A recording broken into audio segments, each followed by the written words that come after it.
And since you've been doing this for a while, no, I'm gonna put you on the spot. Since you've been doing this for a while, like, what do you feel like is really holding people back? Do you really feel like people don't know what they have, or is it that they fear they have? Good question.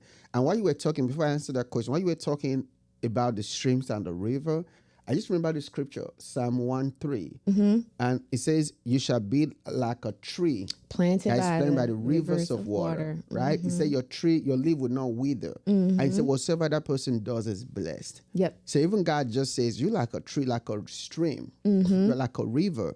You never run dry if you keep flowing. But if you stay, I think it's stagnant water that runs dry, that you get mosquitoes and everything, they stay on stagnant water. But water that flows, is harder for pests and all these insects to rest on it, right? Facts. Now, to your question, I think there are two things really holding people back. The first one is FEAR, fear. Yeah. Right? The fear of this, the fear of that, the fear of, they think they're not good enough. Their knowledge is not good enough. Their experience is not good enough. That nobody's going to buy their course or coaching program or services, right?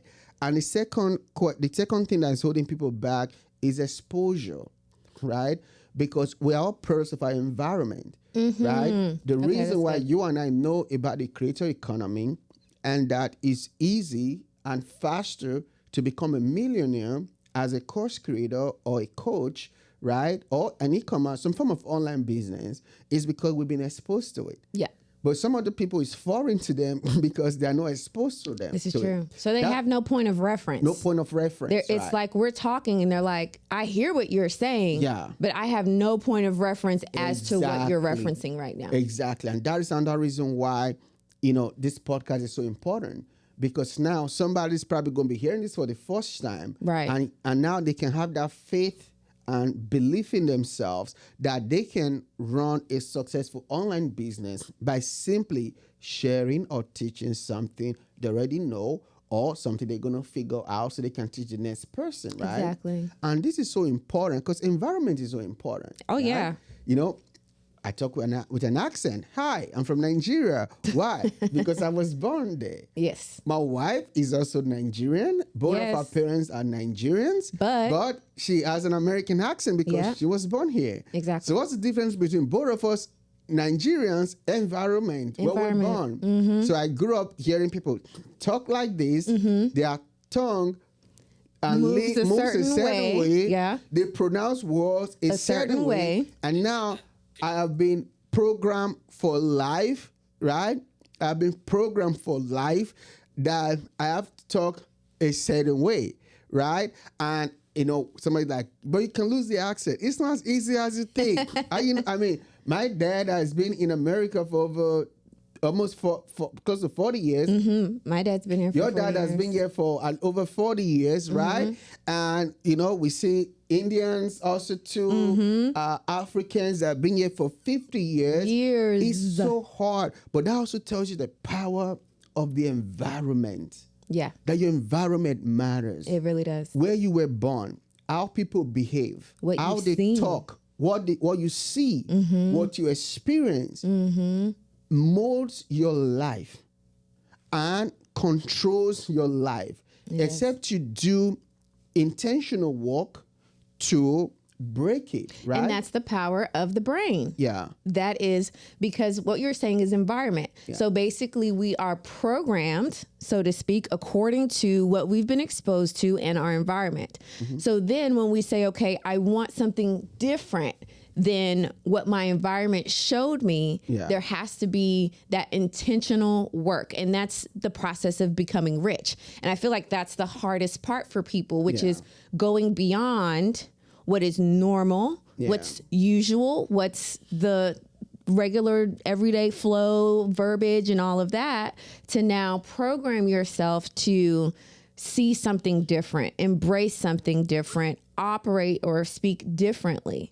I think it's funny because there's certain times when you're talking, like when you slow down in your speech, I don't know if you know this, but you sound more American. Oh, really? Yes, when you slow down. But if you're just talking regular, then yeah, your accent, your accent comes out. My mom is an attorney. She's been here for over 30 years, and she switches. So in the courtroom, she has more of a American accent. But when she's talking to us, it's 100% Nigerian accent. You know, she'll start speaking Igbo or what have you. So for her, it's also contingent upon the environment that she is putting herself in. Yeah.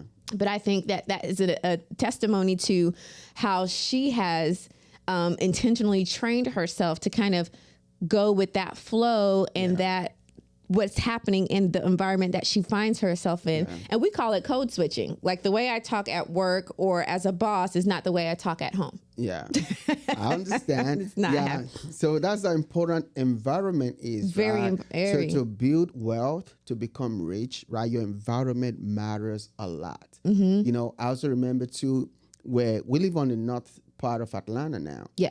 You know, which is more suburb, and also to higher income level and stuff. Mm-hmm. And I've always shared this, you know, testimony. We used to live on the south side. Mm-hmm. There's nothing wrong with living on the south side, but just more, it's not the same economically, right? I feel like Atlanta is one of the most, you know, financially segregated cities in America.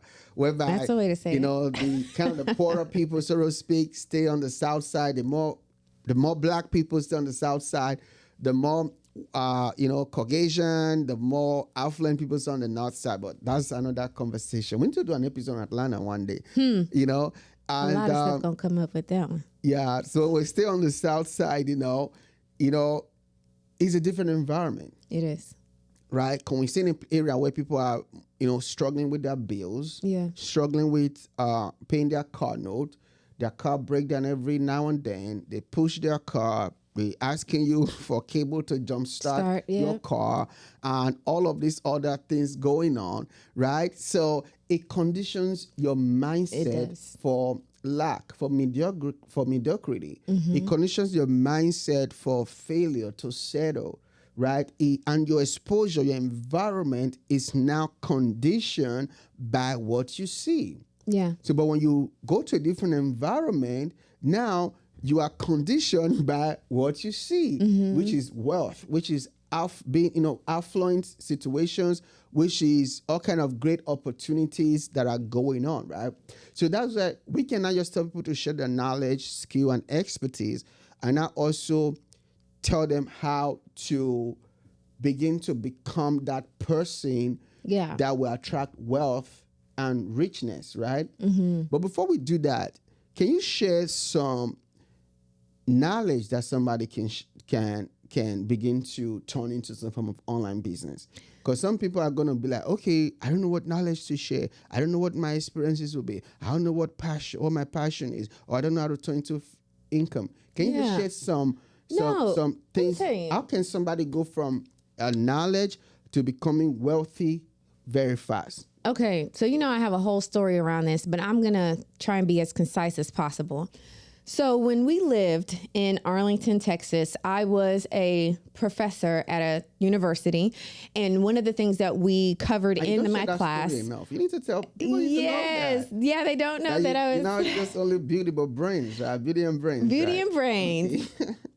So I was teaching, and one of the things that we discussed in the class was the Microsoft Office. So that's Word, PowerPoint, Excel, Access. And the one topic in particular that a lot of the students had the most trouble with was Excel. Mm-hmm. PowerPoint, a breeze. Microsoft Word, pretty simple. You know it. But Excel with the numbers and the formulas, and it was like, I don't know how to do this. Miss, I need help. Oh, I didn't do the assignment. Well, you get a big fat 0. Sorry, you didn't do it. At least attempt to, even if you don't do it right. So long story short, that was my experience with that. And also, too, I'm not really a fan of Excel, but I'm going to work what I need to work so I can get the results I need to get, okay? Yeah. Fast forward to the days of TikTok. And this girl is like dancing on the screen and showing us how to do Excel. Yeah. And I'm like, hold up. Somebody understands Excel so well that they can make these very succinct TikTok videos. And I was like, this is amazing. I like the video. I swipe, I keep going. Months pass. And the next thing I know, she's being featured. Like she came through my Facebook feed or something of being a 6-figure earner. She makes 6 figures in a month. Well, that was the interview that she did. Okay. But when I saw her article, it was saying that she was a 6-figure earner by teaching people Excel. And this was her blowing up on TikTok. Yeah. I'm flabbergasted. Wow. Like, how? Sis, how did you take this challenging thing of Microsoft Excel and make not only money, like 6 figures, and she's doing it consistently? Yeah. It boggled my mind. But here's the thing. She was literally just taking what she knew and putting it together in a way that people could easily digest and consume. Yeah. Even the TikToks, for me, it made so much sense. I didn't feel like I needed to get her course, but there were people who still needed the course even after seeing these TikToks. Right? So you can see where we're going. This was knowledge that she had. She could have kept it to herself by simply telling herself, oh, nobody cares about Excel. This is so boring. Nobody would pay me for this. She didn't do that. She went to TikTok, took advantage of the whole dance scene and movement that was happening at the time when she first came out, and threw her knowledge of Excel on there, only to find out that there were thousands of people, hundreds of thousands of people who wanted this same knowledge that she had. Wow. Now imagine if she would have kept that to herself. Yeah. No one would know who she was. Wow. So she took her knowledge of Excel, and instead of keeping to herself, she decided to teach other people. Make it fun and exciting. Yep. And added music and dance to it. And then she went from making maybe $30,000, $40,000 a year. Yeah, with to what now she was making doing. 6 figures months. And I think there was a video I saw too where she made 6 figures, over $100,000 in a day. Because now she took that knowledge, put it into an online course, right? And, Correct. you know, Vonza, we can plug Vonza right now. Plug it. You know, which, hey, Vonza. if you watch it right now, Vonza is the sponsor of this episode, the all-in-one platform for online courses and for you to run your entire business in one place. So before Vonza, you have to use 12 tools and tie them together, duct tape them, and try to make them work to run your business online. But with Vonza, you can use, you know, all the tools, everything you need in one place. Your courses, memberships, website, funnels, scheduling, and more in one place. So you can start a free trial. The link will be right there on the screen. Go to Vonza.com, start a 14-day free trial, and use Vonza to turn your knowledge into income.